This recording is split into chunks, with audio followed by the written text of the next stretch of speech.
Now I lay me. A short story by Ernest Hemingway. That night we lay on the floor in the room, and I listened to the silkworms eating. The silkworms fed in racks of mulberry leaves, and all night you could hear them eating and a dropping sound in the leaves.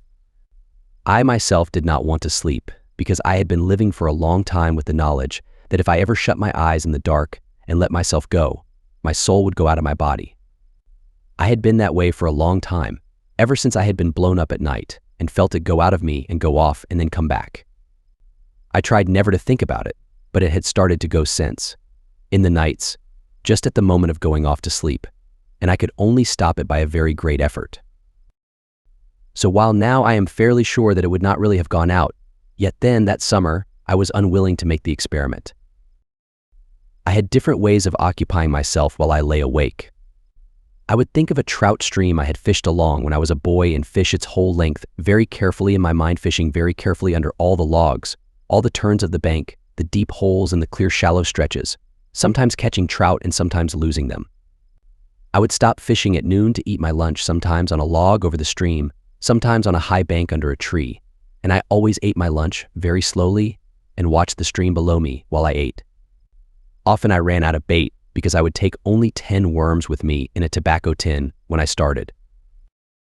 When I had used them all, I had to find more worms, and sometimes it was very difficult digging in the bank of the stream where the cedar trees kept out the sun, and there was no grass but only the bare moist earth, and often I could find no worms. Always though I found some kind of bait, but one time in the swamp I could find no bait at all and had to cut up one of the trout I had caught and use him for bait. Sometimes I found insects in the swamp meadows, in the grass or under ferns, and used them. There were beetles and insects with legs like grass stems, and grubs in old rotten logs, white grubs with brown pinching heads that would not stay on the hook and emptied into nothing in the cold water. And wood ticks under logs, where sometimes I found angle worms that slipped into the ground as soon as the log was raised.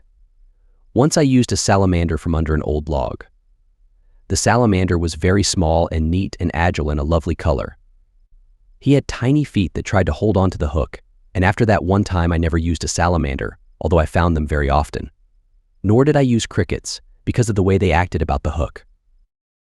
Sometimes the stream ran through an open meadow, and in the dry grass I would catch grasshoppers and use them for bait, and sometimes I would catch grasshoppers and toss them into the stream and watch them float along, swimming on the stream and circling on the surface as the current took them, and then disappear as a trout rose. Sometimes I would fish 4 or 5 different streams in the night, starting as near as I could get to their source and fishing them downstream.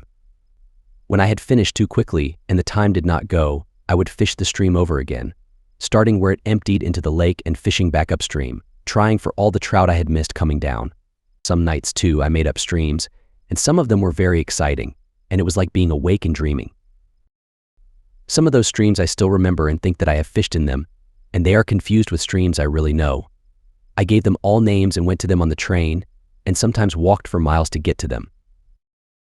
But some nights I could not fish, and on those nights I was cold awake and said my prayers over and over and tried to pray for all the people I had ever known. That took up a great amount of time, for if you try to remember all the people you have ever known, going back to the earliest thing you remember, which was, with me, the attic of the house where I was born, and my mother and father's wedding cake in a tin box hanging from one of the rafters, and in the attic, jars of snakes and other specimens that my father had collected as a boy and preserved in alcohol, the alcohol sunken in the jars, so the backs of some of the snakes and specimens were exposed and had turned white. If you thought back that far, you remembered a great many people. If you prayed for all of them, saying a Hail Mary and an Our Father for each one, it took a long time, and finally it would be light, and then you could go to sleep if you were in a place where you could sleep in the daylight. On those nights I tried to remember everything that had ever happened to me, starting with just before I went to the war and remembering back from one thing to another. I found I could only remember back to that attic in my grandfather's house. Then I would start there and remember this way again until I reached the war. I remembered. After my grandfather died, we moved away from that house and to a new house designed and built by my mother. Many things that were not to be moved were burned in the backyard, and I remember those jars from the attic being thrown in the fire, and how they popped in the heat and the fire flamed up from the alcohol. I remember the snakes burning in the fire in the backyard. But there were no people in that, only things. I could not remember who burned the things even, and I would go on until I came to people and then stop and pray for them. About the new house, I remembered how my mother was always cleaning things out and making a good clearance. One time when my father was away on a hunting trip, she made a good thorough cleaning out in the basement and burned everything that should not have been there. When my father came home and got down from his buggy and hitched the horse, the fire was still burning in the road beside the house. I went out to meet him. He handed me his shotgun and looked at the fire. "What's this?" he asked. "I've been cleaning out the basement," dear, my mother said from the porch. She was standing there smiling to meet him. My father looked at the fire and kicked at something. Then he leaned over and picked something out of the ashes. "Get a rake, Nick," he said to me. I went to the basement and brought a rake, and my father raked very carefully in the ashes. He raked out stone axes and stone skinning knives and tools for making arrowheads and pieces of pottery and many arrowheads. They had all been blackened and chipped by the fire. My father raked them all out very carefully and spread them on the grass by the road. His shotgun in its leather case and his game bags were on the grass where he had left them when he stepped down from the buggy. "Take the gun and the bags in the house, Nick, and bring me a paper," he said. My mother had gone inside the house. I took the shotgun, which was heavy to carry and banged against my legs, and the 2 game bags and started toward the house. "Take them one at a time," my father said. "Don't try and carry too much at once." I put down the game bags and took in the shotgun and brought out a newspaper from the pile in my father's office. My father spread all the blackened, chipped stone implements on the paper and then wrapped them up. "The best arrowheads went all to pieces," he said. He walked into the house with the paper package, and I stayed outside on the grass with the 2 game bags. After a while, I took them in. In remembering that, there were only 2 people, so I would pray for them both. Some nights, though, I could not remember my prayers even. I could only get as far as on earth as it is in heaven, and then have to start all over and be absolutely unable to get past that. Then I would have to recognize that I could not remember and give up saying my prayers that night and try something else. So on some nights I would try to remember all the animals in the world by name, and then the birds, and then fishes, and then countries and cities, and then kinds of food and the names of all the streets I could remember in Chicago. And when I could not remember anything at all anymore, I would just listen. And I do not remember a night on which you could not hear things. If I could have a light, I was not afraid to sleep, because I knew my soul would only go out of me if it were dark. So of course, many nights I was where I could have a light, and then I slept because I was nearly always tired and often very sleepy. And I am sure many times too that I slept without knowing it, but I never slept knowing it, and on this night I listened to the silk worms. You can hear silk worms eating very clearly in the night, and I lay with my eyes open and listened to them. There was only one other person in the room, and he was awake too. I listened to him being awake for a long time. He could not lie as quietly as I could because perhaps he had not had as much practice being awake. We were lying on blankets spread over straw, and when he moved, the straw was noisy, but the silkworms were not frightened by any noise we made and ate on steadily. There were the noises of night 7 kilometers behind the lines outside, but they were different from the small noises inside the room in the dark. The other man in the room tried lying quietly. Then he moved again. I moved too, so he would know I was awake. He had lived 10 years in Chicago. They had taken him for a soldier in 1914 when he had come back to visit his family, and they had given him to me for an orderly because he spoke English. I heard him listening, so I moved again in the blankets. "Can't you sleep, Signor Tenente?" he asked. "No. I can't sleep either." "What's the matter?" "I don't know. I can't sleep." "You feel all right?" "Sure. I feel good. I just can't sleep." "You want to talk a while?" I asked. "Sure. What can you talk about in this damn place?" "This place is pretty good," I said. "Sure," he said. "It's all right." "Tell me about out in Chicago," I said. "Oh," he said, "I told you all that once." "Tell me about how you got married." "I told you that." "Was the letter you got Monday from her?" "Sure. She writes me all the time. She's making good money with the place." "You'll have a nice place when you go back." "Sure. She runs it fine. She's making a lot of money." "Don't you think we'll wake them up, talking?" I asked. No, they can't hear. Anyway, they sleep like pigs. I'm different, he said. I'm nervous. Talk quiet, I said. Want to smoke? We smoked skillfully in the dark. You don't smoke much, Signor Tenente. No, I've just about cut it out.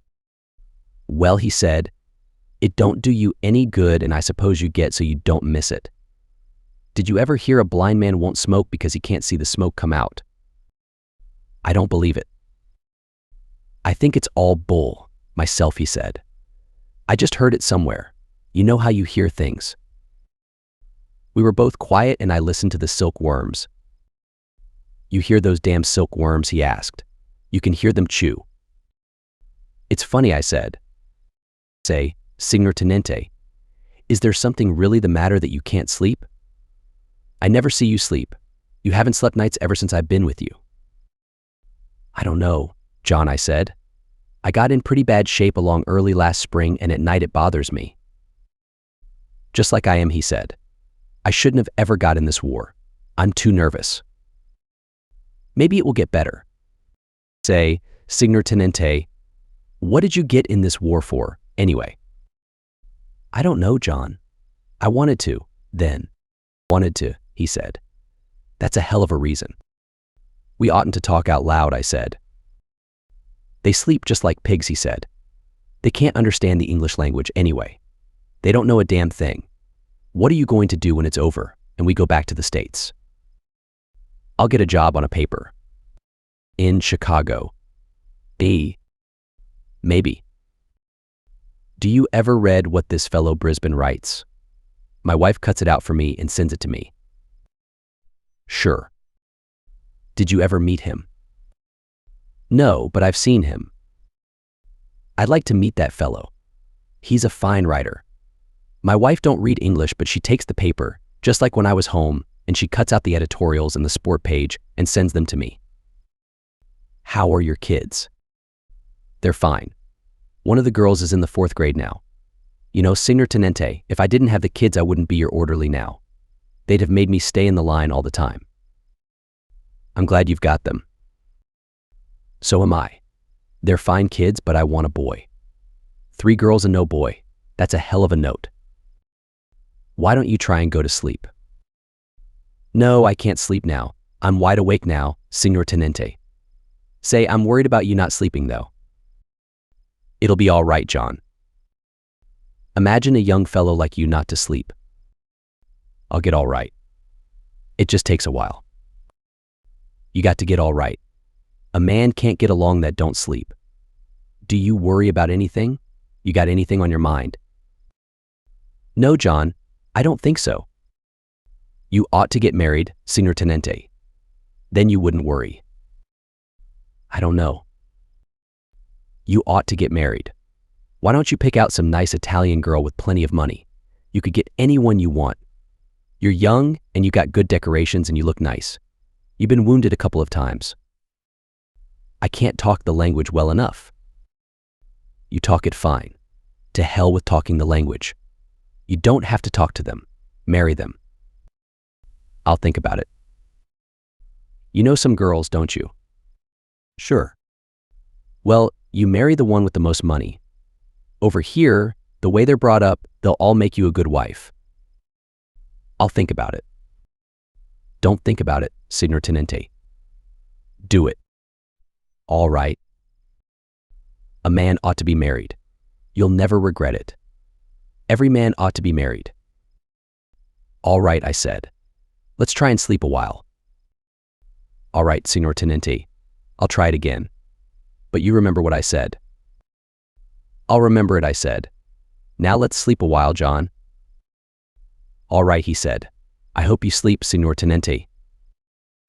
I heard him roll in his blankets on the straw, and then he was very quiet, and I listened to him breathing regularly. Then he started to snore. I listened to him snore for a long time, and then I stopped listening to him snore and listened to the silkworms eating. They ate steadily, making a dropping in the leaves. I had a new thing to think about, and I lay in the dark with my eyes open and thought of all the girls I had ever known and what kind of wives they would make. It was a very interesting thing to think about, and for a while it killed off trout fishing and interfered with my prayers. Finally, though, I went back to trout fishing because I found that I could remember all the streams and there was always something new about them, while the girls, after I had thought about them a few times, blurred and I could not call them into my mind, and finally they all blurred and all became rather the same, and I gave up thinking about them almost altogether. But I kept on with my prayers, and I prayed very often for John in the nights, and his class was removed from active service before the October offensive. I was glad he was not there, because he would have been a great worry to me. He came to the hospital in Milan to see me several months after, and was very disappointed that I had not yet married, and I know he would feel very badly if he knew that. So far, I have never married. He was going back to America, and he was very certain about marriage, and knew it would fix up everything. The end. Best audiobooks for free. Hopes that you have enjoyed this production of Now I Lay Me by Ernest Hemingway. This narrative is the 14th of 14 short stories by Hemingway, as published in the compendium Men Without Women. Please subscribe to our channel on YouTube and Rumble, as your subscription is the support we need to create more great, free content.